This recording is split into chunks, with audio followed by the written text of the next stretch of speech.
काला साया। यूं तो बनारस घाट अपनी खूबसूरती के लिए बहुत प्रचलित है, पर घाट के किनारे कई राज लिए बैठे हैं। ये कहानी शुरू होती है बनारस के घाट के पास बने ममता निवास से, जहाँ प्रिया लाल जोड़े में ममता के घर उसकी बहू बनकर आती है। आओ आओ बहू, घर को अपने पैरों से पवित्र करो। ममता घर की दहलीज पार कर ही रही होती है कि अचानक एक बहुत गंदी सी बास पूरे घर में फैल जाती है।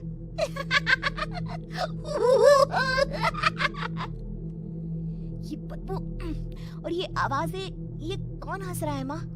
अब ये पड़ोसी ना हमारे थोड़े अलग से है। कहाँ हम शाकाहारी और ये मांस मच्छी खाने वाले। छोड़, तू ध्यान मत दे और गृह प्रवेश कर। और हाँ बहू, अपनी सास की एक बात हमेशा याद रखना, इन पड़ोसियों से तो कभी बात नहीं करेगी।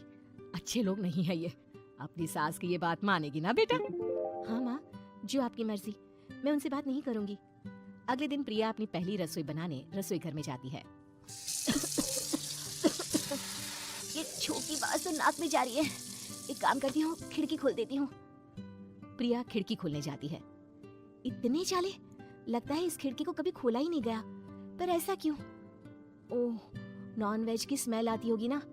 2 मिनट के लिए खोल लेती हूँ, फिर बंद कर दूंगी। प्रिया खिड़की खोलती है। खिड़की खोलते ही उसकी नजर सामने वाले घर की खिड़की पर पड़ती है, जहाँ एक लड़की खड़ी होती है। हाथों में मेहंदी, लाल रंग की साड़ी, बिल्कुल सजी धजी, मानो प्रिया की तरह ही वो भी नई नवेली बहू हो। वो प्रिया को देखकर मुस्कुराती है। हे भगवान, माँ ने तो इनसे बात करने को मना किया था।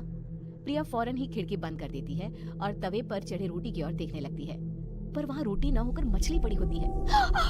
ये क्या? पहली ही रसोई में इतनी बड़ी गलती! हे भगवान, अब मैं क्या करूं? प्रिया बहुत डर जाती है और फौरन रसोई की सफाई करने और फिर सभी के लिए खाना बनाने लग जाती है। जब वो सबको खाना परोसती है, सब तो ठीक है, मैं बेकार में चिंता कर रही थी। हे भगवान, ऐसे ही बस अपनी कृपा बनाए रखना।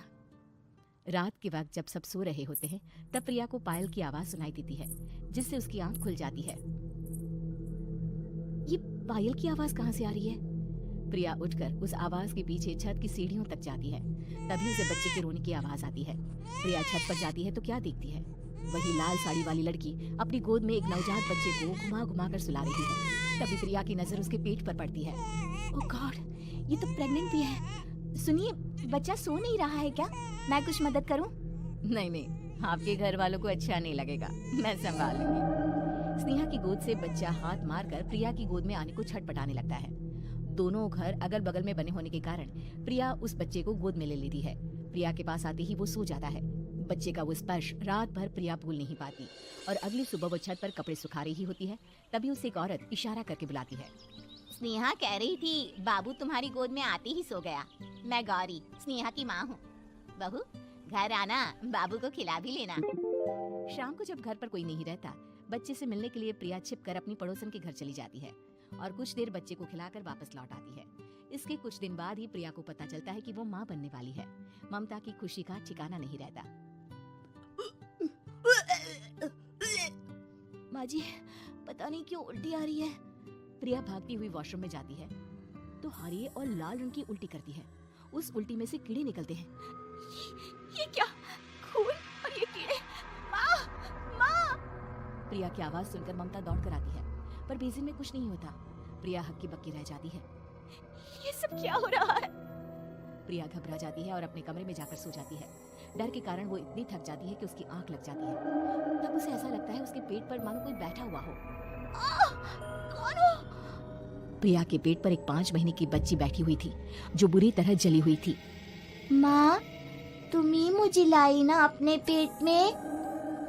मैं तुम्हारी माँ नहीं हूँ। कौन हो तुम? माँ, देखो मैं जल गई बुरी तरह से। 6 महीने पेट में रहने को भी मुझे नहीं मिला। सहला दो ना माँ। बचाओ! बचाओ! माँ! ममता दौड़कर कमरे में आती है। प्रिया की बातें सुनकर वो सब समझ जाती है। तू कहीं बगल वाले घर में तो नहीं जाकर आई ना बहू? मुझे माफ कर दो, मैं गई थी माँ। उस घर में सब मरे हुए हैं बहू। कई साल पहले स्नेहा उस घर में बहू बनकर आई थी। कुछ ही दिन में वो एक बच्चे को जन्म देने वाली थी। पूरा घर बच्चे के आने की खुशी में खोया था कि एक दिन अचानक उस घर में आग लग गई। सब बुरी तरह जलकर मर गए। गौरी आज भी दादी बनने का इंतजार कर रही है। और इसीलिए स्नेहा ने अपना जन्मा बच्चा तुम्हारी कोख में डाल दिया। ममता ये कह रही होती है कि पीछे से उसके पैरों को एक बच्चा पकड़ लेता है। दादी दादी। माँ, स्नेहा की गोद में यही बच्चा था। ये बच्चा कौन है फिर? तेरी मौत है। तेरी भी दादी। जिस जिसका ममता को डर था वही हो गया। ममता निवास के ऊपर मौत ने चादर बिछा दी थी। प्रिया का पेट ऐसे बढ़ जाता है मानो 9 महीने का हो। 2 हाथ उसके पेट से बाहर निकलते हैं। बहू, संतोष को फोन कर, किसी पंडित जी को बुला बहू। प्रिया का पति भागता हुआ घर आता है। ये तो होना ही था माँ। तेरा पाप तेरे सामने आ गया तो तू सह नहीं पा रही है। स्नेहा घर में आग लगी नहीं थी, माँ ने लगाई थी, प्रॉपर्टी की लालच में। और वो बच्चा मेरी पहली पत्नी का बच्चा है, मेरा बेटा, जो कि उस आग की चपेट का शिकार हो गया था। मैंने तुमसे ये सब माँ के कहने पर छुपाया था। मुझे माफ कर दो प्रिया। तुम अगर चाहो तो यहाँ से जा सकती हो। मैं तुम्हें किसी भी बंधन में रखना नहीं चाहता। मेरी शादी हुई है आपसे, मैं आपको छोड़ नहीं सकती, पर उससे पहले हमें स्नेहा, उसकी माँ और बच्चे की आत्मा की शांति करवानी होगी। संतोष और ममता गौरी के घर जाते हैं। अंदर सब कुछ जला हुआ होता है। जमीन पर जली हुई लाशें बिखरी हुई थी। ममता रो रो कर अपनी करने की माफी गौरी से मांगती है।